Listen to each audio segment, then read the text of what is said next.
জেলখানার ভেতরে 3টা বছর আল্লামা মামুনুল হক হাফিজাহুল্লাহ আমরা দুইজন এক জায়গায় ছিলাম। সকালে এবং দুপুরের খাবার আমরা এক জায়গায় খেতাম।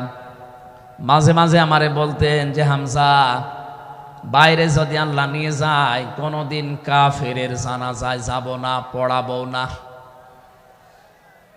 আমারে বারবার জিজ্ঞাসা করেছি, ভাই আপনি কাফের পান কোথায়? বাংলাদেশে তো সেরকম কাফের আমরা দেখি না। উনি আয়াতটা আমাকে শুনিয়ে বলেছিলেন, কাফের তো তারা যারা আল্লাহর কোরআনে বাধা দেয়। সুতরাং এই দেশে যারা কোরআনে বাধা দেবে সে ডাইরেক্ট হোক ইনডাইরেক্ট হোক, সূরা হামিম সেজদার 26 নম্বর আয়াতের দলিল অনুযায়ী লোকটা কাফের। কাফেরের জানাজা পড়া কিন্তু হারাম। আমার মনে হয় এখন দেশের অবস্থা যা, আমরা যদি এই সিদ্ধান্তে উপনীত হতে পারি যে কাফেরের জানাজা বন্ধ হয়ে যাবে, আগামীতে কোরআনে কারিম বাধা দেওয়ার মতো সাহস অনেকেই করবে না। কোরআনে কারিমের শ্রোতা 1 নম্বরে পেলাম যারা কাফের। 15.5 বছর থেকে শুরু করে 54 বছর আমরা যা দেখলাম, অনেকেই কিন্তু ডাইরেক্ট ইনডাইরেক্ট বাধা দিয়েছেন। এখনো যদি ওইরকম মানুষ থাকেন এই দেশে, আপনি তাওবা করবেন, আপনি সংশোধিত হয়ে যাবেন। আর যেহেতু এখন সংস্কার চলছে, আপনি নিজেকেও সংস্কার করে নেবেন। কোরআনের শ্রোতা হিসাবে আমরা 2 নম্বরে পেয়েছি তাদের নাম। আল্লাহ রাব্বুল আলামিন বলেন, ওয়াইদা কিলা লাহুম তাআলাউ ইলা মা আনজালাল্লাহু ওয়া ইলার রাসূলি রাআইতাল মুনাফিকিনা ইয়াসুদ্দুনা আনকা সুদুদা। সূরা নিসার 61 নম্বর আয়াতে আছে, হে নবী, মানুষদেরকে আপনি যখন বলবেন আসো আল্লাহর বিধানের দিকে আসো, রাসূলের জীবনের দিকে আসো, আপনি দেখতে পাবেন অনেক মানুষ শুনতেও আসবে কোরআন, আপনার কথাও শুনতে আসবে। কিন্তু যখন দেখবে যে এগুলো কোরআনের সাথে আমাদের জীবনের মিল নেই, রাসূলের এই আদর্শের দিকে ডাকে, এগুলোর সাথে বাস্তবতা আমাদের মেলে না, রাআইতাল মুনাফিকিনা ইয়াসুদ্দুনা আনকা সুদুদা, আপনি দেখতে পাবেন ও মানুষগুলো আস্তে করে আপনার কাছ থেকে পেছন ফিরে কেটে পড়ছে। বলেন নাউজুবিল্লাহ। সুতরাং কোরআন শুনতে এসে যেগুলো যাদের জীবনে মিলবে না, এই মানুষগুলো যদি মন খারাপ করে, রাগ করে, যে কোনো কায়দায় চলে যেতে চান, আপনি মনে করবেন মুনাফিকের জার আপনার ভেতরে আছে। আল্লাহ আমাদের হেফাজত করুন, বলেন আমিন। 3 নম্বর শ্রোতার বর্ণনা পেয়েছি সূরা আনফালের 2 নম্বর আয়াতে।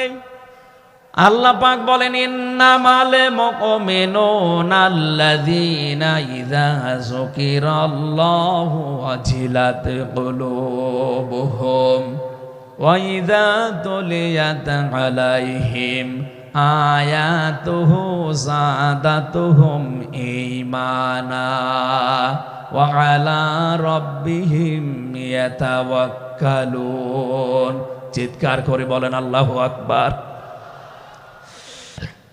আল্লাহ পাক বলেন, আমার দৃষ্টিতে তো কোরআনের শ্রোতা আসল এবং মুমিন তারা, যাদের সামনে আমার নাম উচ্চারণ হলে তাদের অন্তরাত্মা কেঁপে ওঠে, আমার আয়াতগুলো তাদের সামনে তেলাওয়াত হলে এ মানুষগুলোর ঈমান ভেতরে যা আছে এটা আরো বেড়ে যায়।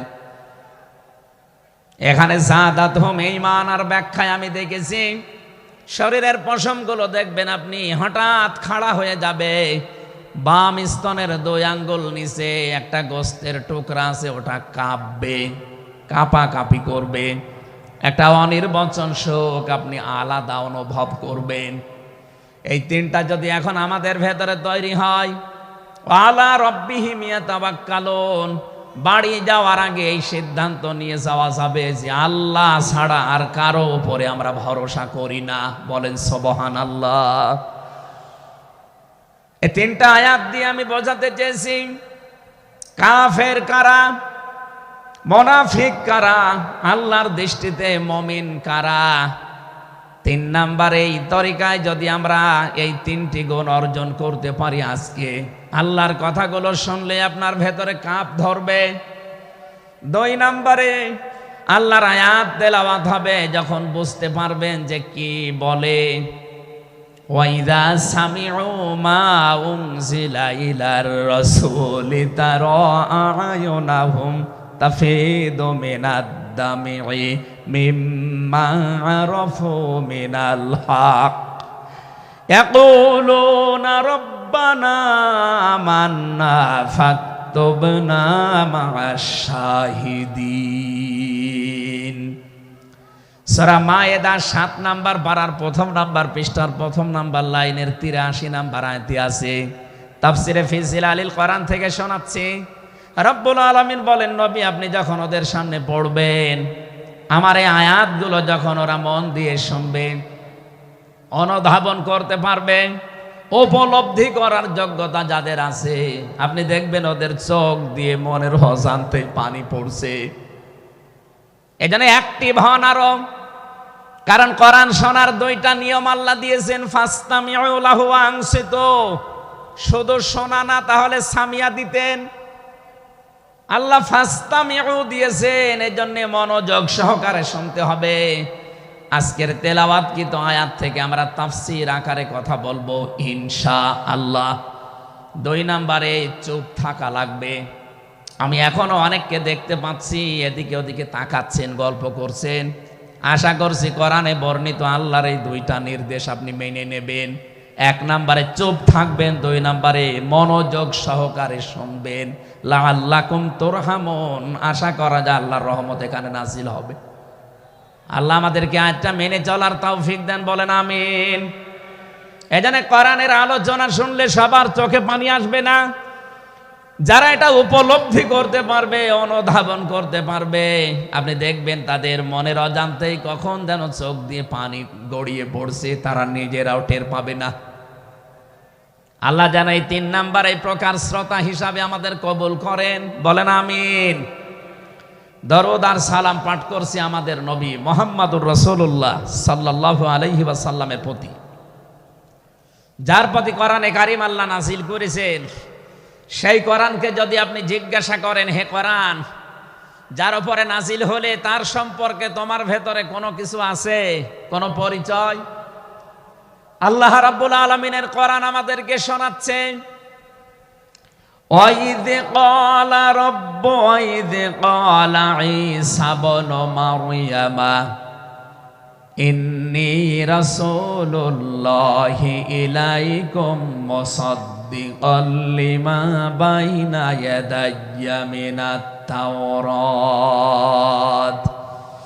আয়াতের শেষের দিকে আল্লাহ ইসমহু আহমাদ এই শব্দ দিয়ে জানিয়েছেন, হযরত ঈসা আলাইহিস সালাম তিনি জানিয়ে গিয়েছেন এই পৃথিবীতে আমার পরে একজন নবী আসবে যার নাম হবে আহমাদ। আমাদের নবীর পরিচয়টা আল্লাহ কোরআনে কারীম যিনি নাজিল করলেন তার উপরে, তার ভেতরেই তার নামটা আল্লাহ সংরক্ষণ করে দিয়েছেন। প্রশ্ন আসতে পারে, এক একজনের তো বহু নাম আমরা দেখি। হে কোরআন, তোমার ভেতরে কি মুহাম্মাদুর রাসূলুল্লাহ সাল্লাল্লাহু আলাইহি ওয়াসাল্লাম এই নাম তোমার ভেতরে আল্লাহ কি তার সম্পর্কে দিয়েছেন নাকি? আমরা যে তেলাওয়াত করেছি সূরা ফাতিহা, এই সূরা থেকে যেহেতু আজকে আলোচনা করব, এই সূরার প্রথম আয়াতে আমার আল্লাহ আমার নবীর নামকে উল্লেখ করে জানিয়েছেন। এটা 29 নাম্বার আয়াত, মুহাম্মাদুর রাসূলুল্লাহ। সূরা ফাতিহার 29 নাম্বার আয়াতটা আমরা পড়েছি 4 ভাগের 1 ভাগ। এই আয়াত থেকে আমরা আজকের আলোচনার বিষয় সাজিয়েছি। আমার আজকের বিষয়বস্তু, আমরা মুহাম্মাদুর রাসূলুল্লাহর উম্মত হতে চাই। সত্যি যদি আল্লাহর দৃষ্টিতে বিশ্বনবী মুহাম্মাদুর রাসূলুল্লাহর উম্মত আমরা হতে চাই, মাস্ট বি তেলাওয়াতকৃত আয়াতের এই বর্ণিত গুণগুলো আমাদের এখন থেকেই অর্জন আরম্ভ করা লাগবে। আমি সহ যারা এসেছি অবশ্যই আল্লাহ এই গুণগুলো এখন থেকে যেন পালন করার তৌফিক আমাদেরকে দান করেন, আমিন। সূরার নাম সূরা ফাতিহী। ফাতাহ মানে বিজয়। এ সূরার প্রথম আয়াতের ভেতরে এই শব্দটা আছে, এখান থেকে নামকরণ করা হয়েছে। আল্লাহ রাব্বুল আলামিন বলেন, ইন্না ফাতাহনা লাকা ফাতহাম মুবিনা। অবশ্যই হে নবী, আমি আপনাকে একটা সুস্পষ্ট বিজয়ের সুসংবাদ দিচ্ছি। এই বিজয়ের ঘটনা তো ঐতিহাসিকভাবে ইবনে কাসিরের ভেতর থেকে আমি শিক্ষার জন্য এবার বলছি। এদিকে খুব অ্যাক্টিভ হয়ে থাকবেন। ফাতিহার 18 নম্বর আয়াত। আমার যতটুকু পড়াশোনা আছে, আমার যতটুকু লেখাপড়ার স্টাডি আছে, এই আয়াতটা এখন বাংলাদেশে সবচাইতে বেশি প্রয়োজন।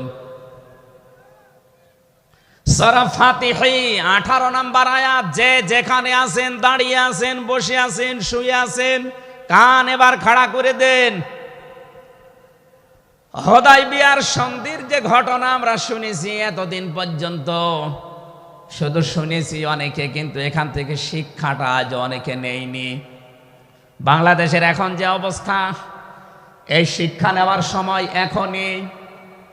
নবীজি 1400 মানুষ নিয়ে এসেছিলেন সাহাবা একরাম নিয়ে হজ করার জন্যে। হুদায়বিয়া নামক যে জায়গাটা এখন কূপ আছে, এখানে এই জায়গায় নবীজি আশ্রয় নিলে আস্তানা গাড়লেন, তাঁবু গাড়লেন।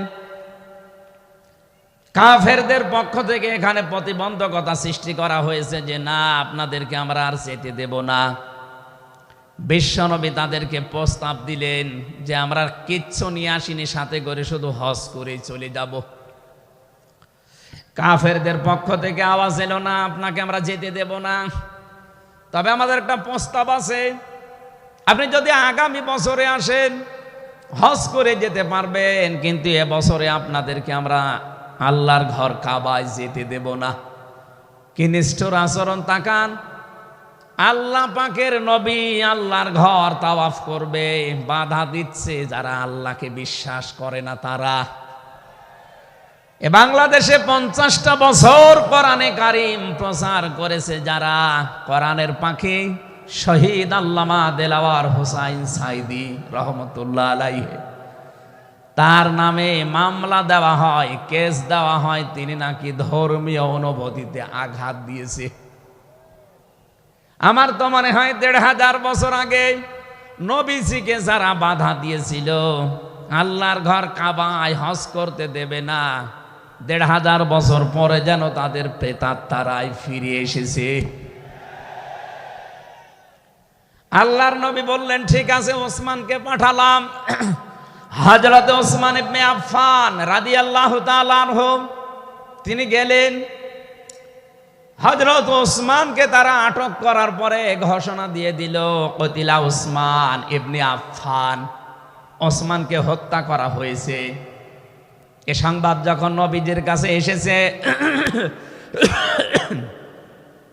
যশোরবাসী খুব খেয়াল করেন, এখানে হযরতে ওসমানকে তারা হত্যা করার ঘোষণা দিয়ে মিথ্যা একটা সংবাদ পাঠিয়ে দিয়েছে নবীজির কাছে।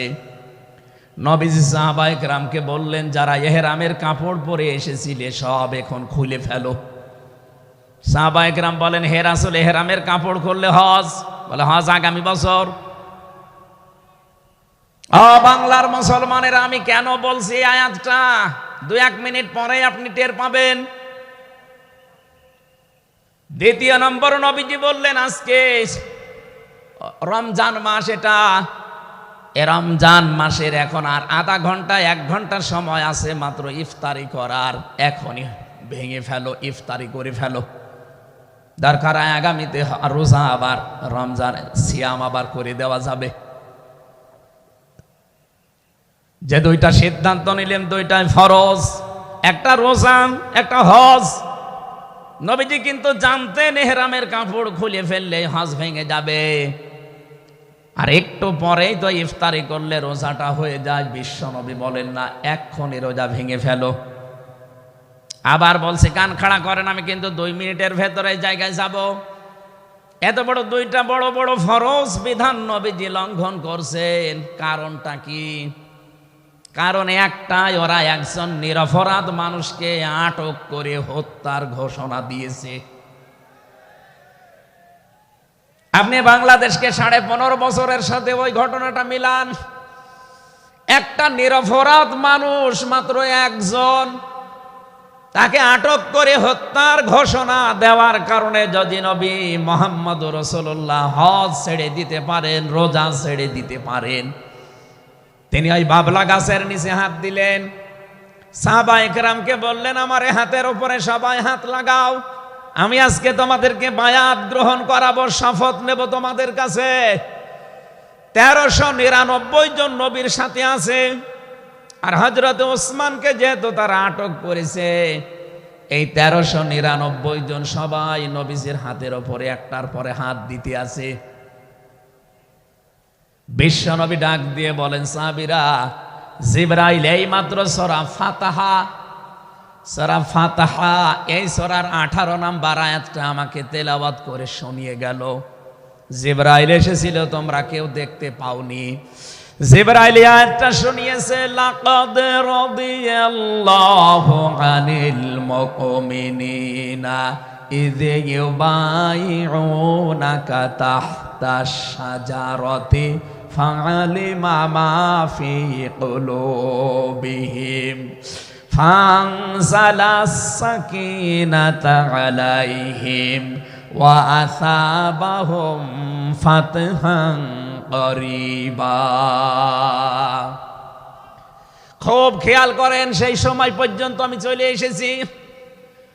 নবীজি নিজের বাম হাতটা সাহাবায়ে কেরামদের উপরে রেখে বললেন, সাহাবীরা, আজকের এই বায়াতের উপরে, শপথের উপরে আল্লাহ পাক নিজেই জানিয়েছেন যে তিনি রাজি হয়ে গেছেন। আয়াতটা শুরু করার আগে আল্লাহ দুইটা তাকিদ দিয়েছেন, লাম এবং কদ। লাকাদ রাদিয়াল্লাহু আনিল মুমিনিন, আল্লাহ পাক বলেন আমি নিজে মুমিনদের উপরে অবশ্যই অবশ্যই রাজি হয়ে গেছি। রাজি হব না, হয়ে গেছি।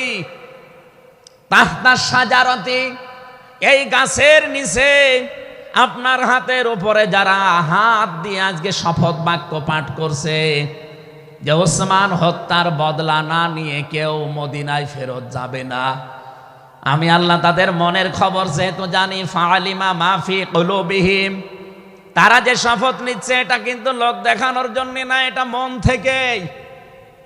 ফানসালাস সাকিনাতা আলাইহিম, তাদের উপরে আমি আল্লাহর প্রশান্তি নাযিল হয়ে গেছে অলরেডি। ওয়াসাবাহুম ফাতাহান করিবা, তাদেরকে আমি আসন্ন একটা বিজয়ের সুসংবাদ দিচ্ছি। সুতরাং এই বায়াতের রিদওয়ানের উপরে যেহেতু সবাই হাত দিয়েছে, ওসমানের হাতটা এখানে নেই, হে নবী আপনার বাম হাতটা উপরে তুলে ধরেন, এইটাই আমি ওসমানের হাত হিসাবে মেনে নিলাম। তার মানে 1400 মানুষের উপরে আমি আল্লাহ অলরেডি রাজি হয়ে গেছি। আমার মুসলমান ভাইরা, এবার আমি খেয়াল করার জন্য আর একবার বলছি, এইটা বলার জন্য আমি এতক্ষণ ঘুরছিলাম। একটা নিরপরাধ মানুষকে ওরা মিথ্যা তথ্য ছড়িয়েছে যে আটক করা হয়েছে, মেরে ফেলা হয়েছে, হত্যা করা হয়েছে।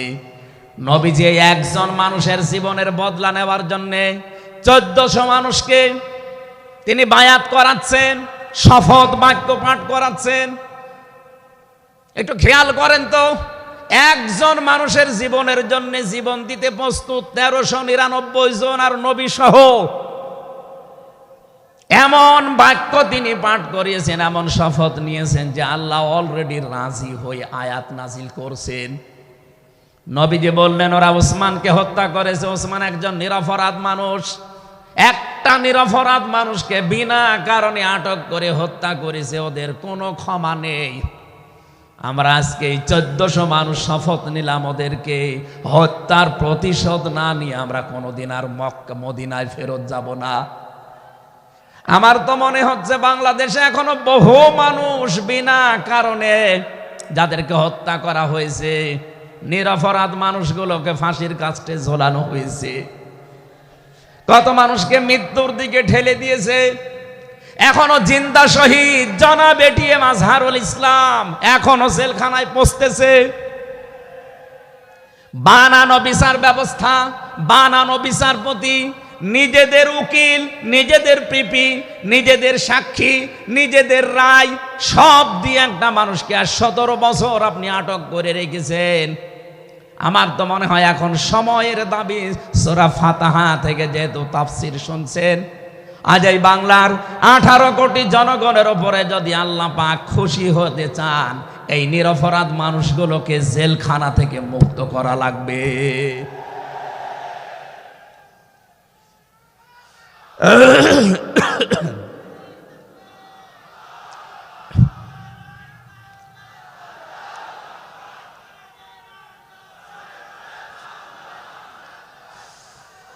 যশোরবাসী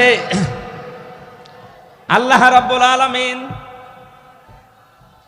এখানে কয়েকটা বিষয় আমাদেরকে উপহার দিতে চেয়েছেন সুসংবাদের মাধ্যমে। 1 নম্বরে আল্লাহ বলেন আমি রাজি হয়ে যাব। 2 নম্বরে ওদের মনের মূল কথাগুলো যেহেতু আমি জানি, সুতরাং যারা নারায়ে তাকবীর আল্লাহু আকবার এই স্লোগান দিয়ে এই মাজলুম মানুষটার পক্ষে অবস্থান নিলেন, আমার তো মনে হচ্ছে ফানজালাস সাকিনাতা আলাইহিম, আল্লাহ পাক তার রহমত এখন এদেশের উপরে নাজিল করবে। 2 নম্বরে ওয়াসাবাহুম ফাতাহান করিবা, একেবারে সুপ্রসন্ন নিকটবর্তী বিজয় আমাদেরকে আল্লাহ এই মাজলুম মানুষটার পক্ষে দাঁড়ানোর কারণে দেবে। আমি আজকেও একজন জেলখাটা মানুষের সাথে কথা বলছিলাম, তিনিও প্রায় 3.5-4 বছর জেলে ছিলেন। তিনি জ্বালাচ্ছিলেন যে হামজা ভাই, আসলে আমরা যারা জেলে ছিলাম তারা ছাড়া এটা বোঝানো সম্ভব না। বহু মানুষ বিনা অপরাধে, বিশেষ করে 15.5 বছরে তো হবেই, বিনা কারণে বিনা অপরাধে কিচ্ছু জানে না, বছরের পর বছর জেলে পচতেছে। ওরা যদি একজন নিরপরাধ মানুষকে মিথ্যা কথা ছড়িয়ে দেওয়ার কারণে নবী যেরকম সিদ্ধান্ত নিতে পারে, আজ বাংলার 18 কোটি মানুষ দল বেদল সব ভুলে গিয়ে নিরপরাধ যত মানুষ জেলে ভর্তি আছে, গুম হয়েছিল, খুন হয়েছিল যারা, এদের পক্ষে দাঁড়াতে যদি সত্যি আপনি মন থেকে এগিয়ে আসতে পারেন, আল্লাহর কসম আমাদের সামনে আল্লাহ বিজয় দেখাবেন। বিজয় আমরা দেখতে পাচ্ছি সূরা কসস 20 নম্বর পারার 4 নম্বর পৃষ্ঠার 15 নম্বর লাইনের 5 নম্বর আয়াত। বাড়িতে যে আয়াতটার তাফসীর দেখবেন, আল্লাহ রাব্বুল আলামিন বলেন নুরিদু আন্নামুন্না আলাল্লাযীনা ইসতাদঈফু ফিল আরদ ওয়া নাজআলাহুম আইম্মাতা ওয়া নাজআলাহুমুল ওয়ারিসিন। আমি আল্লাহ একটা ইচ্ছা করলাম, হাজার হাজার বছর আগে হে নবী, এই পৃথিবীর ময়দানে ফেরাউন নামে একটা লোক ছিল। রাষ্ট্রীয় ক্ষমতায় থাকার কারণে ওই দেশে বিভিন্ন দলে বিদলে বিভক্ত করে মানুষকে রেখেছিল, আর একটা দলকে সে টার্গেট নিয়ে কোণঠাসা করে, ছোট করে, হীন করে রেখেছিল। সেই দলটা ছিল মুসা নবীর দল। আমি আল্লাহ একটা ইচ্ছা করলাম, জমিনের উপরে যাদেরকে দুর্বল করে রেখেছে ফেরাউন, এই দুর্বল দলের উপরে আমি আল্লাহ মনন করব। মনন মানে অনুগ্রহ করা, দয়া করা। আমি আল্লাহ দয়া করব তাদের উপরে, মনন করব। এই কারণ আমি তাদেরকে জমিনের শাসন ক্ষমতায় বসাতে চাই, জমিনের উত্তরাধিকারী তাদেরকে বানিয়ে দিতে চাই। অনুমাক্কিনা লাহুম ফিল আরদ, জমিনের উপরে তাদেরকে আমি ক্ষমতায় বসাবো, এটা আমি আল্লাহর ইচ্ছা। বলেন তো আল্লাহ যদি কোনো ইচ্ছা করে ওটা রদ করার কেউ আছে? আরো জোরে বলেন আছে। সুতরাং এই আয়াত দিয়ে আমি যেহেতু 100 ভাগ এই আয়াতটা বিশ্বাস করি, হাজার হাজার বছর আগে ফেরাউনের এই জীবনের সাথে, কাহিনীর সাথে, তাফসিরের সাথে আমি বাংলাদেশি আয়াতটা মিলিয়েছি, দেখতে পেয়েছি 2024 সালের 5 আগস্টের পরে একটা দলের সাথে আয়াতটা মিলে যাচ্ছে। আপনি যাই মনে করেন এইটাই বাস্তব। এ 54 বছরে ভুয়া ধোয়া তুলে ভুয়া চেতনার নাম দিয়ে যাদেরকে কোণঠাসা করে রেখেছিলেন জনগণের কাছ থেকে, আল্লাহ যেন হঠাৎ করে মানুষের মনের ভেতরে তাদের প্রতি পরিবর্তন এনে দিয়েছেন। আল্লাহ পাক যেন এই মানুষগুলোকে একটা মনন করেছেন, একটা দয়া দেখিয়েছেন। অনাজাআলাহুমা ইম্মাতান, জমিনের ইমাম তাদেরকে যেন আল্লাহ দিনের পর দিন বানিয়ে দিচ্ছে। তাদের আচার ব্যবহার, তাদের চরিত্র, তাদের ব্যবহার, তাদের মাধুর্যতা, তাদের যে ইখলাস, এগুলো দেখছে আমার আল্লাহ দিনের পরে দিন জমিনের ইমাম তাদেরকে আল্লাহ বানাচ্ছেন। অনাজাআলাহুমুল ওয়ারিসিন, আয়াতের শেষের কথা, আল্লাহ তাদেরকে জমিনের ওয়ারিস বানিয়ে দেবেন। যেহেতু আল্লাহর সিদ্ধান্ত রদ করা যায় না, ফাআলুল লিমা ইউরিদ, তিনি যা ইচ্ছা তাই করেন। ইন্নামা আমরুহু ইযা আরাদা শাইআন আইয়াকুলা লাহু কুন ফায়াকুন। আল্লাহ পাক বলেন, আমি যদি কোনো ইচ্ছা করি শুধু বলি কোন, সঙ্গে সঙ্গে ফায়াকুন হয়ে যায়। কোরআনের ওপর আমার 100% বিশ্বাস নিয়ে কথা বলছি আমি। এই আয়াতগুলো মাস্ট বি আমার আল্লাহ বাংলাদেশে দেখাবে। বলেন আমিন, আরো জোরে বলেন আমিন। 6 নম্বর আয়াত হচ্ছে অনুমাক্কিনা লাহুম ফিল আরদ, আমি আল্লাহ তাদেরকে জমিনের চেয়ারে ক্ষমতায় বসিয়ে দেব। কেন জানো? অনুরিয়া ফিরআউনা ও হামানা ও জুনুদাহুমা মিনহুম মা কানু ইয়াহযারুন, আমি আল্লাহ দেখাতে চাই ফেরাউনকে, হামানকে আর তার সৈন্যবাহিনীকে, তারা তাদেরকে সবচাইতে বেশি ভয় করত জমিনে যাদেরকে, সেই মুসা নবীর দলকে আমি আল্লাহ জমিনের শাসন ক্ষমতায় বসিয়ে তাদেরকে দেখাবো। এই 54 বছর জালেম এবং মুনাফিকরা সবচাইতে বেশি ভয় বাংলাদেশে যাদেরকে করেছে, তাদের প্রতি মানুষের মন মানসিকতা আল্লাহ ঝুঁকিয়ে দিয়েছেন। এই জন্য কোরআনের আয়াতের উপরে বিশ্বাস করে বলছি, এই বাংলাদেশে যারা নিরপরাধ মানুষ আছে তাদেরকে যদি 5 তারিখের পরে বিভিন্ন আন্দোলনের কারণে, মানবিকতার কারণে ছেড়ে দেওয়া হয়, বিশেষ করে ম্যাডাম খালেদা জিয়াকে আপনি ছেড়ে দিয়েছেন। এরপরে আমরা দেখতে পেলাম আব্দুল সালাম পিন্টু ভাইকে ছেড়ে দিয়েছেন। এরপরে গিয়াসউদ্দিন মামুন ভাইকে ছেড়ে দিয়েছেন। মিয়ানুরউদ্দিন অপু ভাইকে ছেড়ে দিয়েছেন। আমরা চাই জনাব এটিএম আজহারুল ইসলামকেও মুক্তি দেওয়া হোক। এ দাবির পক্ষে আছেন কারা দেখি? লিল্লাহি তাকবীর।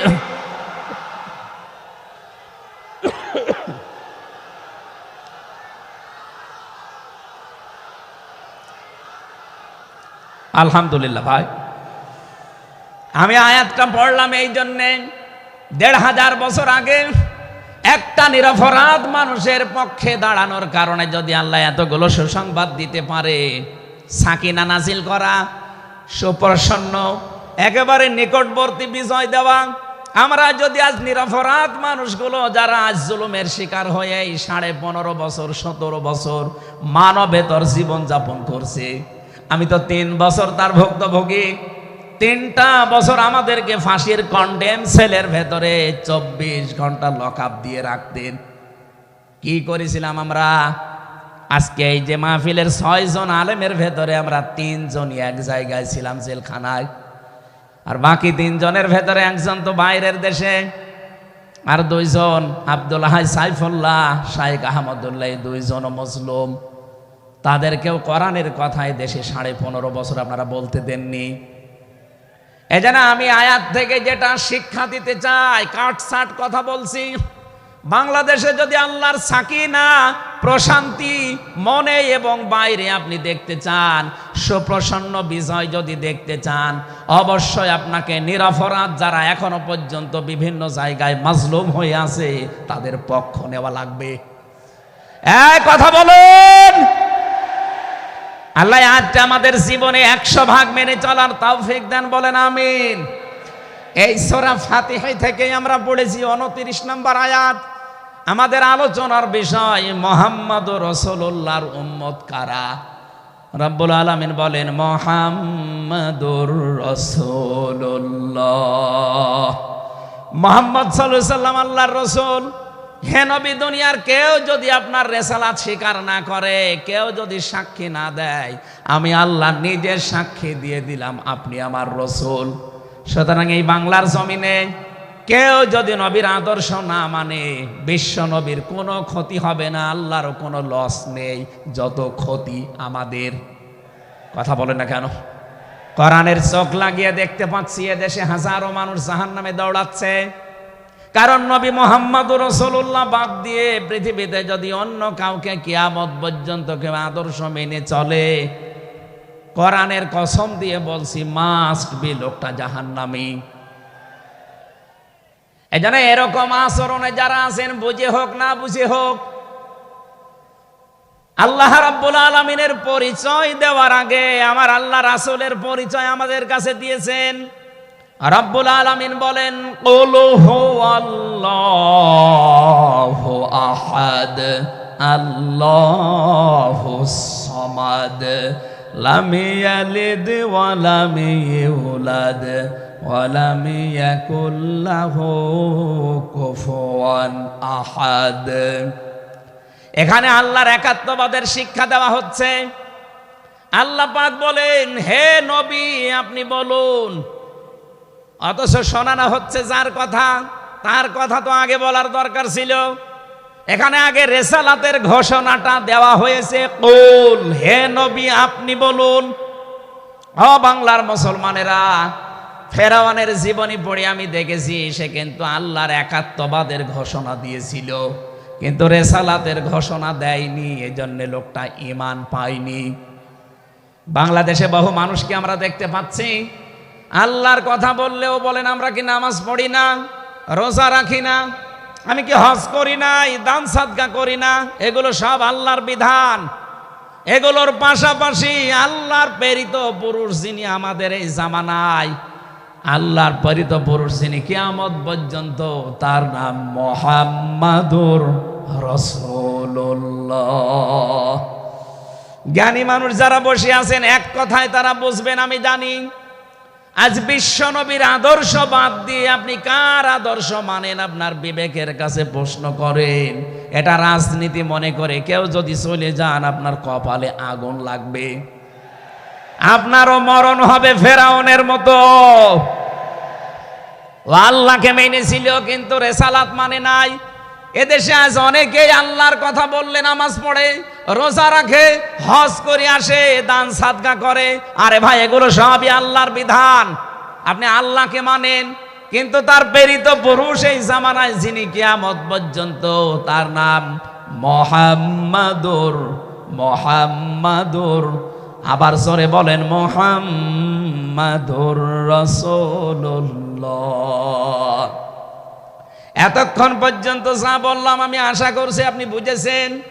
বিশ্ব নবী বাদ দিয়ে অন্য কারো আদর্শ এ জমিনে মানা যাবে না। মানলে আপনি বুঝে মানেন, আর না বুঝে মানেন আপনি জাহান্নামী। এখন যদি মুসা আলাইহিস সালাম আসে দুনিয়ায়, যদি ঈসা নবী এখন আসে, আর আমরা কেউ যদি আল্লাহর নবী মুহাম্মদুর রাসূলুল্লাহকে বাদ দিয়ে ঈসা নবী, মুসা নবীকেও মেনে চলি, নিছক আপনি জাহান্নামী। এটা রেকর্ড হচ্ছে, সারা দুনিয়ায় যাবে। সূরা আলে ইমরানের ৮০ নম্বর আয়াত।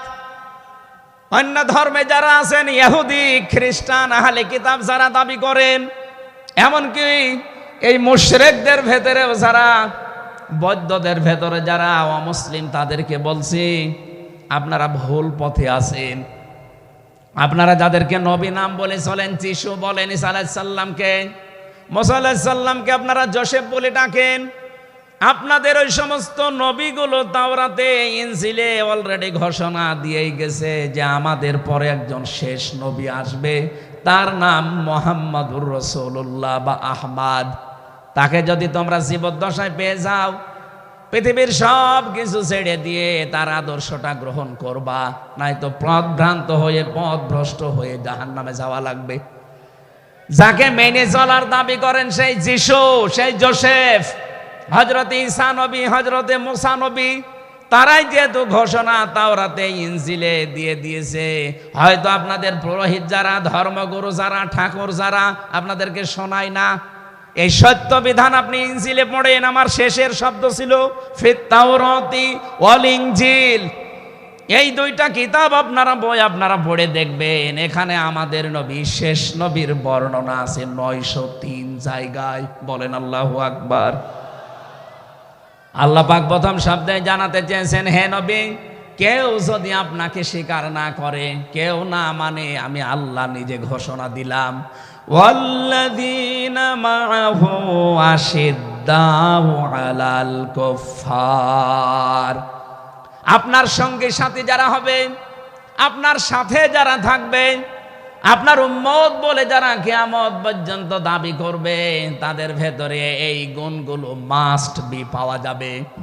যশোরবাসী, এবার আপনাদের জন্য আপনি মিলান তো এই আয়াতটা নিজের জীবনে আছে কিনা। ওয়াল্লাযীনা, আর যারা মাআহু আপনার সঙ্গে থাকবে, আশিদ্দাউ আলাল কুফফার, তারা কাফেরদের প্রতি বজ্রকণ্ঠ হবে। কালকে মাওলানা মামুনুল হক, আমি ছিলাম কালকে চট্টগ্রামের ফেনীতে, একটু লাইভ দেখেছি। উনি কিন্তু শেষের দিকে এটা জানিয়েছেন, ওঠো বজ্রমুঠি করো, ঘোষণা দাও। এ কথা বলেনি? এই কথা বলেন না কেন? ওনার এইটাই সামারাইজ, আশিদ্দাউ আলাল কুফফার, কাফেরদের প্রতি কঠোর হওয়া লাগবে। সেই সময় এখন অলরেডি চলছে। প্রতিবেশী নামে আমাদের যারা আছে, যেহেতু প্রতিবেশী পাল্টানো যায় না, এজন্য আমরা বেশি কিছু বলছি না। আমরা আশা করব যে প্রতিবেশীর চরিত্র পাল্টাবে। নবীজি প্রতিবেশী সম্পর্কে এত বেশি কথা জানিয়েছেন, মাঝে মাঝে বলতেন, জিবরাইল, প্রতিবেশী সম্পর্কে যত কথা তুমি বলো, মনে হয় যে আমার জমি জায়গার ভাগও দেওয়া লাগবে। যেহেতু এত দামি জিনিস প্রতিবেশী, এত গুরুত্বপূর্ণ, আপনাদেরকে তো আমরা আর পাল্টাতে পারবো না, আমাদের জমির সাথে আপনাদের জমি। এই জন্য বলছে আপনারা চরিত্র পাল্টাবেন। আপনি মাইক্রোসফট, ভয়েস অফ আমেরিকা, এগুলো সব খ্রিস্টানরা, ইহুদিরা চালায়। তারা আজ তামাম দুনিয়ার 257টা রাষ্ট্রে কিন্তু বিশ্বে সবচাইতে বেশি মিথ্যা কথা বলা হয় ভারতে। পৃথিবীর 257টা রাষ্ট্রের ভেতরে সবচাইতে বেশি সংখ্যালঘুরা নিরাপত্তার সহিত বাস করে বাংলাদেশে। অথচ এই দুইটা এতদিন, 54 বছর আমরা স্বাধীন হয়েছি, 54টা বছরে আমাদের পেছনে এই মিথ্যা দুইটা তথ্যই প্রতিবেশীরা ছড়িয়েছে। সারা দুনিয়ার মোড়লদেরকে বলতো যে বাংলাদেশে সংখ্যালঘু নির্যাতন হয়। এদেশের গোবিন্দ পরামানিক, কুমার কি সেন যেন, কয়েকজন মিলে তারা বিবৃতি অলরেডি মাঝে মাঝাই দিচ্ছে যে আগস্টের 5 তারিখের পর থেকে বাংলাদেশে আমরা সবচাইতে বেশি নিরাপত্তায় আছি সংখ্যালঘুরা। এখনো তো কোরআনে কারিম এই দেশে কায়েম হয়নি। আমি কোরআনের এই অনুষ্ঠান থেকে আপনাদেরকে গ্যারান্টি দিতে পারি, আল্লাহর কসম, কোরআনে কারিম যদি এদেশের রাষ্ট্রীয় ক্ষমতায় চলে আসে, বাংলাদেশের সবচাইতে বেশি নিরাপদে থাকবে সংখ্যালঘুরা। একজন মুসলমানের মাথায় যদি কেউ আঘাত করে, একটা গুনাহ হবে। একটা অমুসলিমের গায়ে যদি কেউ আঘাত করে, ডবল গুনাহ হবে। বাংলার মুসলমানেরা অনেকে মনে করেন যে এটা মনে হয় নতুন হাদিস। না, আপনি একজন মুসলমানকে আপনি মারলেন, আপনার নিজের ভাই সে, আল মুসলিম আখুল মুসলিম, কিন্তু অমুসলিম আপনার ভাই, এ কথা কোরআনেও নেই, হাদিসেও নেই। কে কথা বলেন না কেন? 3টা বিষয় যদি কারো ভেতরে পান, সে যেই হোক। 1 নম্বরে কেউ যদি আমার কেবলাকে কেবলা মনে করে, ফাহুয়া আখি, সে আমার ভাই। 2 নম্বরে আমার জবাই করা জিনিস যদি সে খেতে চায়, ফাহুয়া আখি, সে আমার ভাই। 3 নম্বরে সে যদি আমার মতো নামাজ পড়ে, সে আমার ভাই। সুতরাং এই 3টা বিষয় সামনে রেখে আমরা এই দেশে যারা আছি, মতের হয়তো মিল নেই, দলের হয়তো নামের মিল নেই, কিন্তু এই 3টা বিষয় যারা মানবেন, আমার মতো নামাজ পড়বেন, আমার কাবাকে কাবা মনে করবেন, আমার জবাইকে তো ব্যস্ত আপনিও খাবেন, এটা যেই হোক এই দেশে আমরা সবাই তাকে ভাই ভাই ভাই মনে করি। কথা বলেন ঠিক কিনা? এই তিনটার বাইরে যারা আছেন তারা তো আর আমার ভাই না। তাদের সম্পর্কে কি? তারা আমার এই দেশের আমানাত। এক নম্বরে এই সংখ্যালঘু যারা আছে, হিন্দু হোক, খ্রিস্টান হোক, বৌদ্ধ হোক, মুশরিক হোক, যাই হোক, যারা আছে তাদের ওপর যদি আপনি অত্যাচার করেন, তাদের মন্দির ভাঙেন, তাদের দেবতাকে গালি দেন, তাদের মাথায় বাড়ি দেন, চাঁদাবাজি করেন, এক নম্বরে জুলুমের গুনাহ হবে, দুই নম্বরে আমানতের খেয়ানতের গুনাহ হবে। এই জন্য আমরা সাবধান থাকি। আগস্টের 5 তারিখের পরে আমরা অনেকের চরিত্র একটু ওলট পালট দেখতে পাচ্ছি।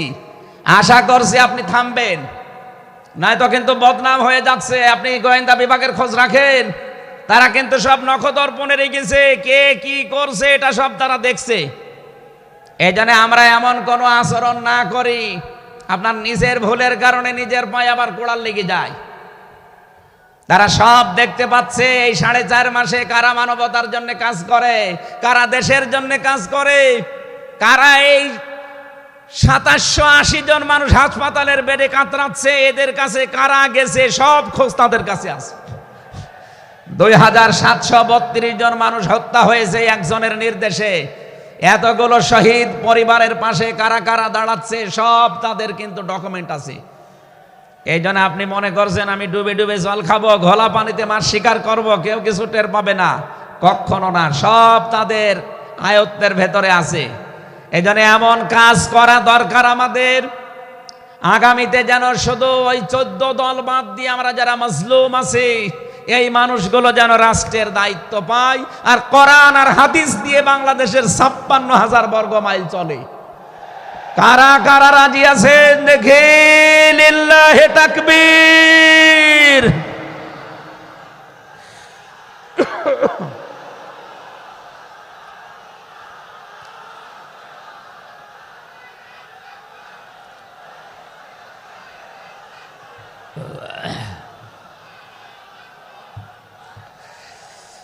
আমার ভাইরা, এবার আমি মূল কথায় যাচ্ছি। মুহাম্মদ রাসূলুল্লাহর উম্মত হতে হলে আমাদেরকে বজ্রমুষ্টি হওয়া লাগবে, ঐক্যবদ্ধ হওয়া লাগবে। যারা নবীর উম্মত, কাফের যারা, তাদের বিরুদ্ধে। আমি কাফেরের পরিচয় সে প্রথমে দিয়েছি।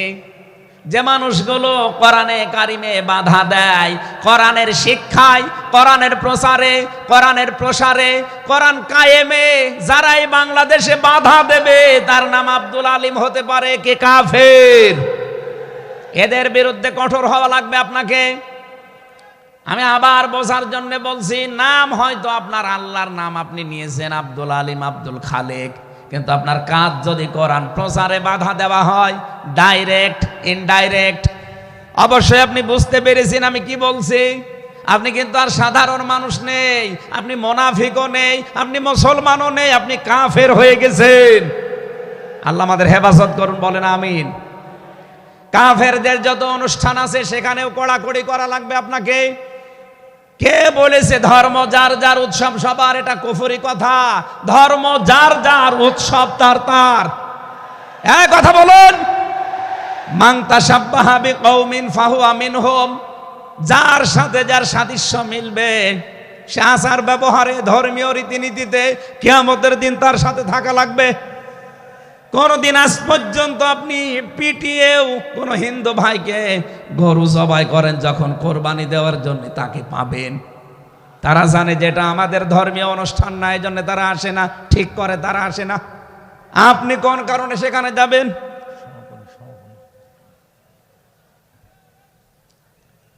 রুহামাউ বাইনাহুম। দ্বিতীয় নম্বরে আমরা পেয়েছি নিজেদের ভেতরে মহব্বত, ভালোবাসা, সম্প্রীতি, মায়া, মমতা, এটা নিজেদের ভেতরে বাড়ানো লাগবে। আপনি নবীর উম্মত হতে চান, অথচ এটা নিজেদের ভেতরে আরো দূরত্ব তৈরি করেন না। এটা নিজেদের ভেতরে আরো স্যাক্রিফাইস করে হোক, ডাকাডাকি করে হোক, নিজেদের ভেতরে এটা তৈরি করা লাগবে আরো বেশি। তারাহুম রুক্কান সুজ্জাদা। হে নবী, আপনার উম্মত যারা, আপনার সাথে যারা আছে, তাদেরকে দেখতে পাবেন আল্লাহর সন্তুষ্টি এবং অনুগ্রহ তালাশ করার জন্যে।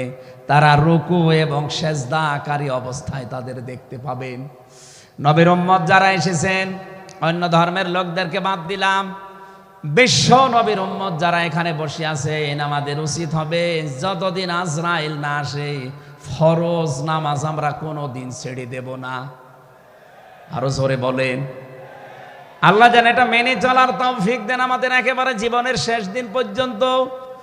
2 নম্বরে, ফরজ নামাজের সময়টুকু যেভাবেই হোক বের করে আপনি আদায় করেন। সুন্নত নফল ওইগুলো যদি পড়তে না পারেন পরবর্তীতে পড়বেন, কিন্তু ফরজ নামাজ কেউ ছেড়ে দিয়ে সে আল্লাহর আয়ত্ত থেকে বের হয়ে যায়। বলেন নাউজুবিল্লাহ। সাহাবা একরাম আল্লাহর দরবারে যে 7টা কারণে কবুল হয়েছিলেন, তার ভেতরে 1 নাম্বার কারণ ছিল এই মানুষগুলো আল্লাহর বিধান সামনে পেলে পৃথিবী ভুলে যেতেন। আব্দুল্লাহ আনসারী রাদিয়াল্লাহু তাআলা আনহুর জীবনী পড়েছি। এ লোকটা আল্লাহর বিধান সেজদাকে সামনে রাখতে গিয়ে নিজের স্ত্রীকে এক কাপড়ে গর্তের ভেতরে বসিয়ে রেখেছিল, নিজের ছেলেকে শিকল দিয়ে বেঁধে রেখেছিল, তারপরও আল্লাহর বিধান সেজদা সে ভুলে যায় নাই। আমাদের এরকম কঠিন পরিস্থিতি এখন হয়তো আসেনি, তারপরও আমরা অনেকে বিনা কারণে ফরজ নামাজ ছেড়ে দেই। আমি নামাজের কথা মুসলমানদের কাছে সচরাচর বলতে চাই না, কারণ একজন মুসলমান আর একজন কাফেরের ভেতরে পার্থক্য নামাজ। নামাজ যদি কেউ না পড়ে সে মুসলমান থাকে কি করে? সুতরাং আজান হওয়ার পরে মুসলমান যাবে মসজিদে নামাজ আদায় করতে, মানুষ টের পাবে যে লোকটা মুসলমান। রিজালুল্লাহ তুলহিহিম তিজারাতু ওয়ালা বাইউন আন যিকিরিল্লাহ ইলা আখিরি আয়া। মুসলমান ব্যবসায়ী যারা, তাদের পরিচয় আল্লাহ দিয়েছেন। আল্লাহ রাব্বুল আলামিন বলেন, এই পৃথিবীর ময়দানে যারা মুসলমান ব্যবসায়ী, আজান হওয়ার সঙ্গে সঙ্গে ব্যবসা প্রতিষ্ঠান বন্ধ করে দিয়ে তারা সেজদায় দৌড়াবে। ইয়াবতাগুনা ফাদলাম মিনাল্লাহি ওয়া রিদওয়ানা। এখানে আল্লাহ 2টা শব্দ ব্যবহার করেছেন। আল্লাহর ফজল যদি কেউ চায় তাহলে অবশ্যই তাকে মসজিদে যাওয়া লাগবে। আল্লাহুম্মা ইন্নী আসআলুকা মিন ফাদলিকা, ফজলের জন্য জমিনে আল্লাহ পাঠিয়েছেন আমাদেরকে, আর রহমতের জন্য তার ঘর মসজিদে পাঠিয়েছেন। এজন্য আল্লাহর রহমতের জন্য 5 বার আল্লাহর ঘরে আমাদেরকে যাওয়ার নির্দেশ দিয়েছেন আল্লাহ। আর যদি ফজল অনুগ্রহ পেতে চাই, রিজিক, এগুলোর জন্য জমিন, এই জমিন আল্লাহ আমাদেরকে হালাল রুজি উপার্জন করার যে ব্যবস্থা, এরকম ময়দান যেন তৈরি করে দেন। বলেন আমিন। সিমাহুম ফি ফুজুহিহিম মিন আসারিস সুজুদ। আল্লাহ বলেন এদের এই চিহ্নগুলো, সেজদার চিহ্নগুলো এদের চেহারার বিভিন্ন জায়গায় ফুটে উঠবে। কিয়ামতের ময়দানে এই চিহ্ন দেখে দেখে নবী সুপারিশ করে করে জান্নাতে নিয়ে যাবে। হয় কপালে, নাই নাকে, নাই হাতে। যে সমস্ত জায়গায় সেজদা দেওয়ার জন্য আপনি জমিনে লাগিয়েছিলেন, এই জায়গাগুলো কিয়ামতে চমক দিতে থাকবে। আল্লাহ আমাদের প্রত্যেককেই এই 5টি গুণ অর্জন করার মাধ্যমে বিশ্ব নবীর খাঁটি উম্মত হওয়ার তৌফিক দিন। আমিন, আল্লাহুম্মা আমিন।